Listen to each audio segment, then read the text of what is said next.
All right. I've been working on this 1985 Mercedes 300 turbo diesel on the channel for a little bit. I haven't owned it terribly long, but I've decided that after I've gone through and made repairs to the cooling system, made some repairs to the fuel system off camera, fixed some of the gauges and did that stuff. A lot of that is available on the channel. We're going to be taking this on a 1,700 mile round trip from the east or the west side of South Dakota to the middle of Wisconsin.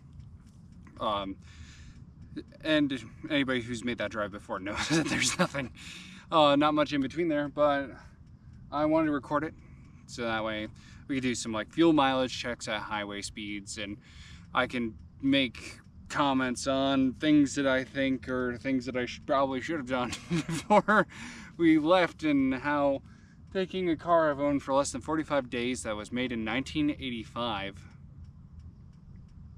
might not be the greatest idea. So with all that being said, yes, tomorrow morning I'm going to be driving this car to Wisconsin with my wife, and I'm going to take you guys along for the ride. We're going to do that, take some pictures. If I find time, we're going to try and put some drone stuff in there, but I mean, who knows? If things go wrong, you'll know about it. And if everything goes just all right, it'll be a testament to how stone cold solid these indirect injection 5-cylinder turbo diesels are, which everybody says that they're the best and they're the super reliable and the 500,000 miles without engine rebuilds, stuff like that. It's the first one I've ever owned, so hopefully it lives up to that for me and her. All right, well, all that being said, I think I need to finish packing. All right, it is entirely too goddamn early. Let's get this show on the road. All right, first we fueled up at the gas station. Setting, oh, wrong one. 0. And we'll get you guys set up.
Well, we're about halfway. Nothing's lit on fire yet.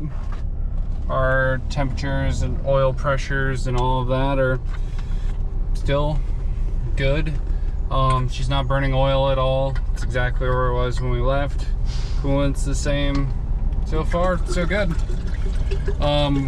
We filled up twice, and both times we're getting an average, well, we got 21 time and then we got 21 another time.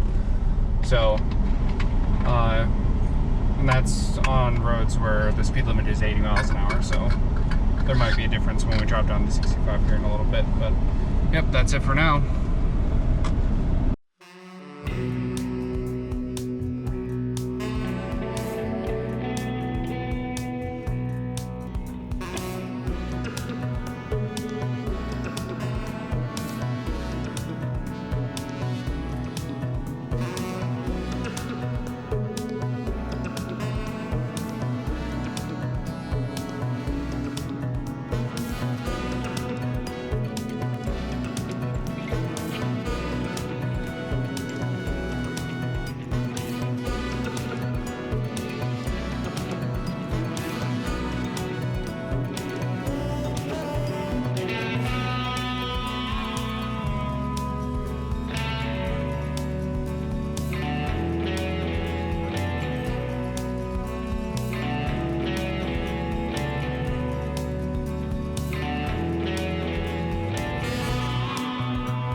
after about 12 hours of driving, we made it all the way to Wisconsin. We didn't really have any issues.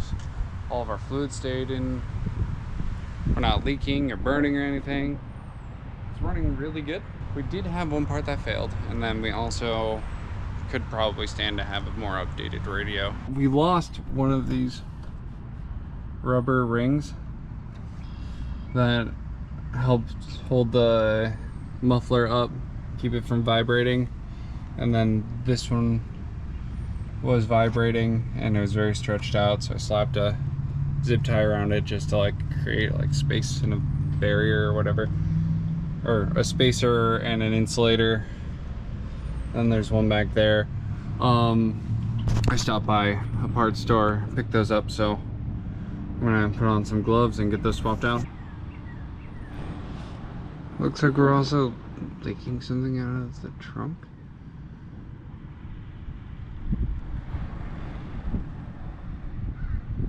Okay, I found the leak. Good news, it's not diesel. It's my oil jug, my extra oil I brought along for the trip, so crisis averted.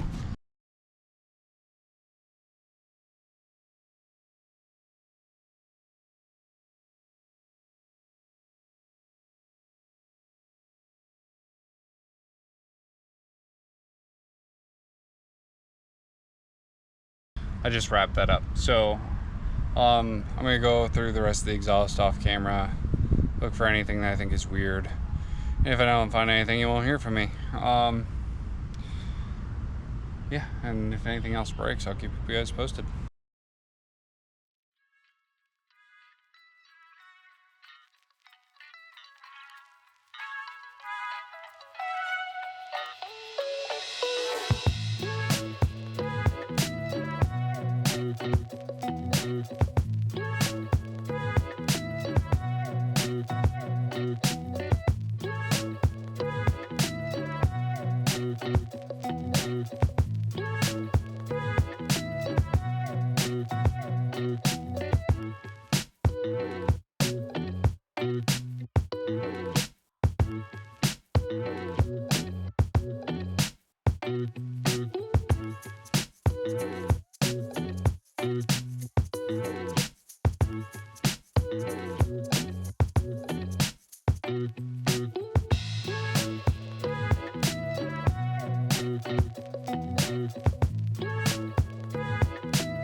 Well, if you ever find yourself passing through Wisconsin Rapids, Wisconsin, go to Chips. It's 2025 and they have $2.50 burgers. You can buy a half pound of fries for like $4. It is amazing. And that is the end of my PSA. I wasn't going to take any video at the zoo, but we found capybaras. And I figure you guys might appreciate them. Little dudes. Okay, I was wrong. They're whatever this is.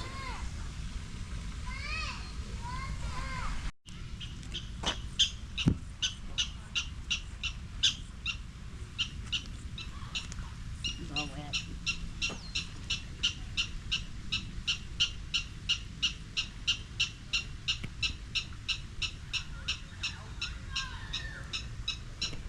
We went to an antique store, I think. I found this old flashlight and I have little to no impulse control, so we went to Home Depot to get a replacement battery to see if it works. If not, we can go through and rebuild it, but let's see if we can make it work. Holy fuck, that's hot.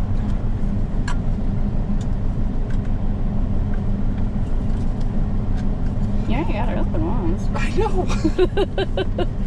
No, it doesn't want to open. Let's hope we know what battery it takes. Alright, I got it. It's just getting caught. Alright. That's a really old battery. Ugh.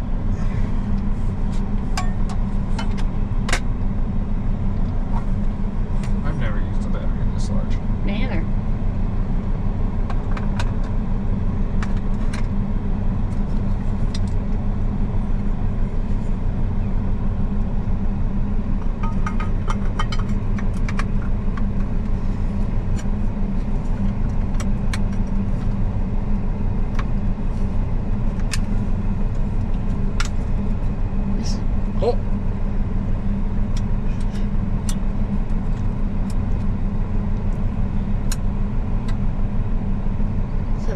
one's out.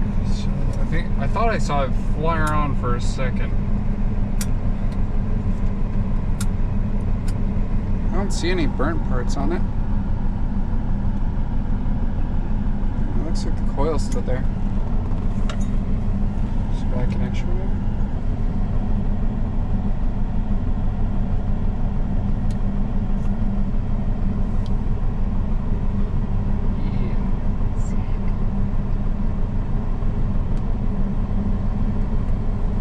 Cool.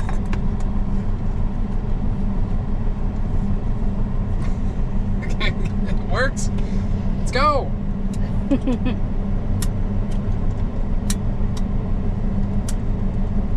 Cool. I have absolutely no use for this. That's not true. It's just a flashlight. It's really fucking cool though. Alright. Neat. I do like the fact that this front one's amber. Yeah. Alright, back to the regularly scheduled programming. It's a really nice handle strike. Can I do it again? Yes.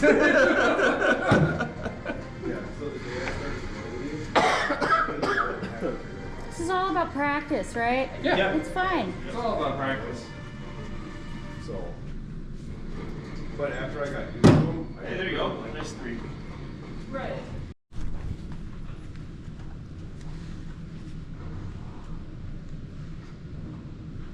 That's really bad, bro. Nice. Solid. Your magic axe. Okay. So that way I can put a nice dent in the bottom. I was just saying, of don't waste the magic out of it. it. Don't worry. You gotta listen to it. Go. Like that. Terrible. Awful, bro. Alright, so we're on our way back.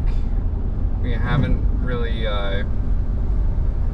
had much of any issues. We only had that muffler problem. And I was debating on what different types of additives to put in the fuel. We tried automatic transmission fluid because I've seen other people do it, and it quiets down and smooths out this motor a lot, and I can't explain why, and it feels wrong, but the engine is, it runs really good. But all that aside, we're gonna, well, drive 12 hours, so if anything explodes, we'll let you know. We decided to stop in Lacrosse on our way back, and so that way, in case you get a fridge magnet, and she found this picture of badgers Beautiful. in bowls. And we decided to put it in the back window, so that way when people pass by us, when we're inevitably going slower than they are, they can see the badgers in the bowls. Yeah.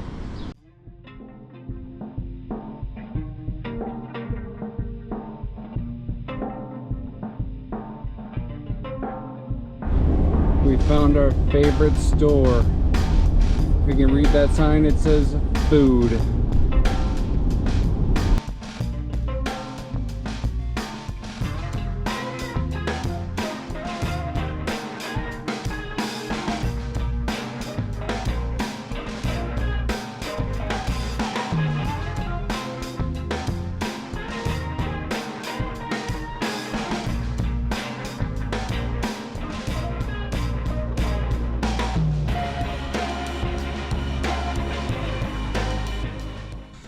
All right, we made it 1,700 miles in this 1983 Mercedes 300D. Probably some more than that, actually, because we did a good bit of driving when we got into town. That aside, car did really good, and it arguably, the engine sounds better than when we left.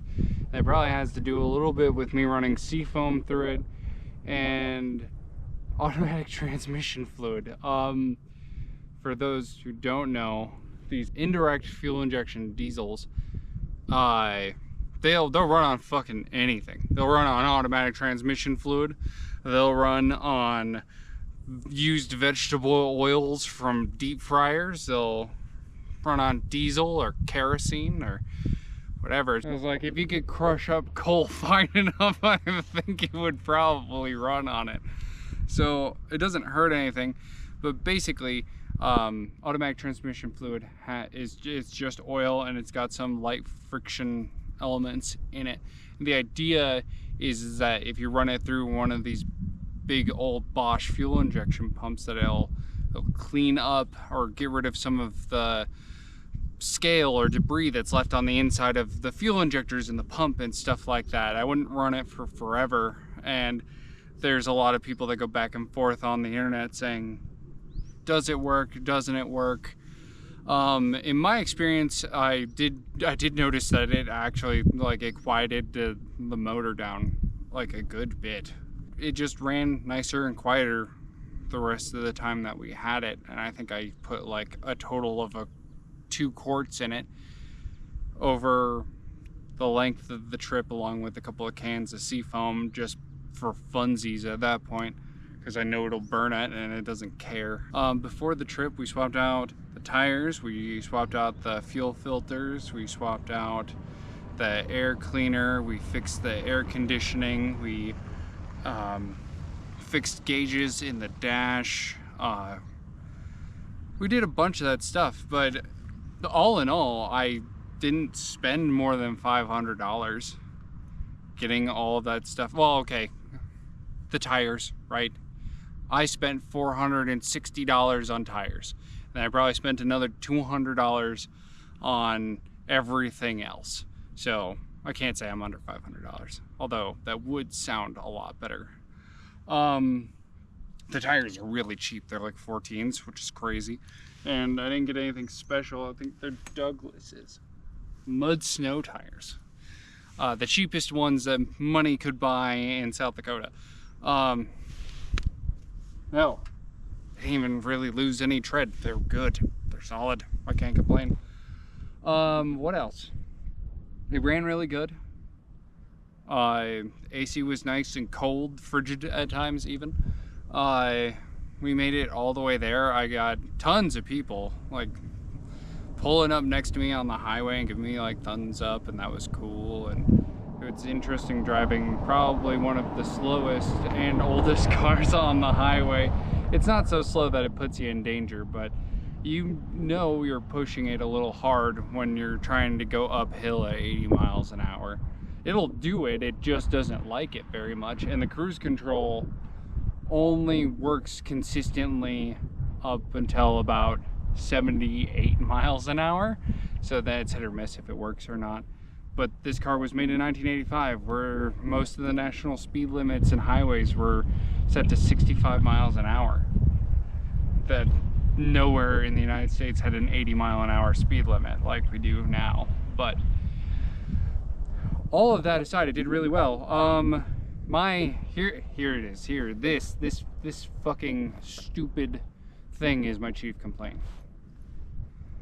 The muffler on this car is held on by four of these. 2 mufflers, a catalytic converter, all of it on the entire length of this vehicle is held on by the flange that comes down from the downpipe from the turbo, and 4 of these. And I don't know if in 1985 they had vulcanized or metal braided cord that was vulcanized and then hung on there, but these are just rubber. This is just rubber. The heat and the time on the road, it was like, these are brand new, and I'd hang them on there and then they would stretch, and then the muffler would swing back and forth and it'd hit the fucking drive shaft. I couldn't figure out where the noise was coming from, because I'd get out of the car and I'd look at it and everything was fine, everything was there, and it would just be working. I'd get out and swap out the hangers, or I'd do something, or I'd change something. I'd get in the car and then we would drive for another fucking 30 minutes. And then it would start making the noise again. And what was happening is these were stretching and getting less reliable. It was like, even the brand new ones, I was like, I put them on the hooks and then I put a zip tie around them just to like help permanently like isolate and hold that stuff in like one specific place. And it didn't matter. I couldn't make it work. And like I would do little things and it would fix it for a while, and it would just keep postponing this thing. I was like, oh, well, maybe the exhaust is just like really broken and I'm band-aiding everything. In the last like 30 miles, last 20 miles, everything I did just fucking failed. And it was just clanging and banging and making a fucking racket. And I was like, I need to get out of the car and check this, but we're so close, and we've been in this car for like 12 hours, right? And so we get out, I just drive it the rest of the way home, and we're less than a mile away from the house, and I'm just like, I'm gonna get out of this car, and there's gonna be nothing wrong with it. And it's like almost on cue. It just stops making the noise, just all together. And I drive home and I look at the car, and there's nothing fucking wrong with it. We got home and I got underneath the car. Oh, I loaded everything in first, and then I couldn't sleep, so I went out and I got underneath the car and looked underneath it, and I'll put in the pictures now of the marks left on the drive shaft from the muffler, and I'll put up some pictures of like the parts that I went and got here in town today and how I went through and like fixed it. And that the pictures I put up will demonstrate what actually works. So like if you have one of these cars and you're running into a similar issue, you can pick up an off-the-shelf part from O'Reilly's and make it work. You just have to cut some of the middle sections out of those rubber bits, and they're a lot thicker and they're a lot sturdier. And in the meantime, I'm going to be ordering exhaust hangers for SL 560 from 1986 to 1990, something like that. They made a revised model that is braided steel cord with galvanized or vulcanized rubber around it, and those are actually supposed to be like the premier fix, and they'll work on any Mercedes that has hook type or donut type rubber gaskets or rubber hangers for it, and it should solve that problem permanently, or for at least 10 years, something like that. I don't know, there's a lot of debate online about it. So yeah, I think that was my biggest problem. And to be honest, even though it was a noise, and even though it was driving me fucking crazy, I would take that every day of the week over having a cooling system problem, or a fuel system problem, or a tire blowing up on the side of the highway, or a transmission problem, or anything else, anything really. A wheel bearing, god, fuck, I'd be fucked, right? I didn't even look at those before we left, and I'm starting to think I probably should have. What else? 80 miles an hour, it got 20 miles to a gallon. 20 to 22 miles to a gallon going 80 miles an hour. And the further east we got, the lower the speed limits were and the higher fuel economy we got. And we stopped for fuel often because this doesn't have like a huge tank in it. It was a long trip. Every time I did math, the CRMPGs, and where we were going 55 to 60 consistently, we got about 26 to 28 miles to a gallon. And where we were going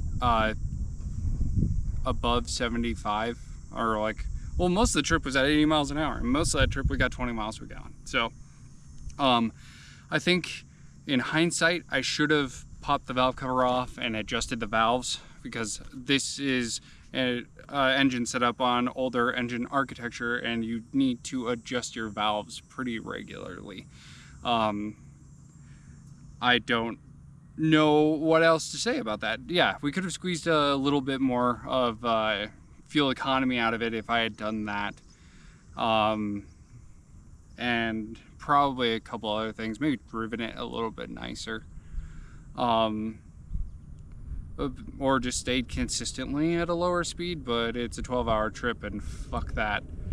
We didn't have any fuel leaking, we didn't have any coolant leaking, we didn't have any oil leaking, no power steering fluid. It was completely bone dry underneath. I checked every morning, and every time we got gas I checked the oil on the dipstick, and it never lost anything. It's not burning anything, it's not doing anything weird. So for an engine that I don't know terribly well, today would be the 45th day of me owning this car, and I'm back now. I've owned this car for 45 days. I don't know it well. I've never owned one of these before, and I do have to say that to be honest, I'm impressed. It's a car from the 80s that is reliable, has vacuum operated stuff in it that works, and gets very regularly 20 to 25 miles to a gallon. I've owned a lot of 90s cars that can't do that. I've owned a lot of 2000s cars that can't do that. We drove past plenty of people with very modern cars that were on the side of the highway. Maybe some of the hype around these old Mercedes 5-cylinder turbo diesels is probably well deserved. And I can't think of a test that does that better, right? I don't know anybody who's taking these and driving them across the continent. We'll see if we do anything more with this car in the future. I love it. I'm gonna keep driving it like every day because it beats out my turbo diesel F350 and it's significantly smaller. I don't know where I'm going, but I sure as hell ain't staying here on this busy road. Thanks for coming along with me. Have a good one, my good dudes.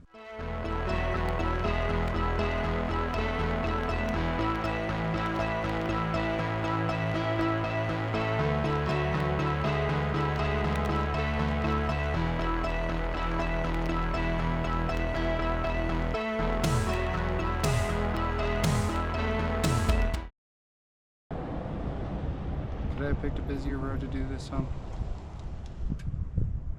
I'm not sure. Oh look, another car. Jesus Christ. And another. All right. So, oh, I just broke the launcher. God damn it. And to me, that's awesome. Ooh, an old International coming down the road. I won't get upset about that one. But I think with running those through the fuel system,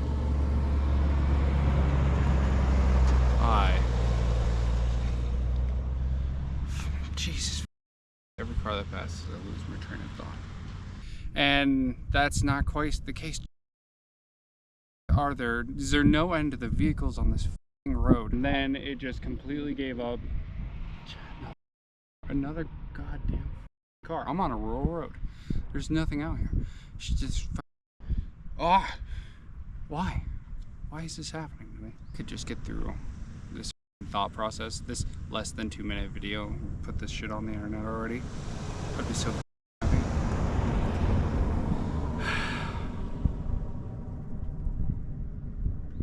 Okay. But yeah, so Jesus Christ, another bus? Why are there buses on this road? And it was because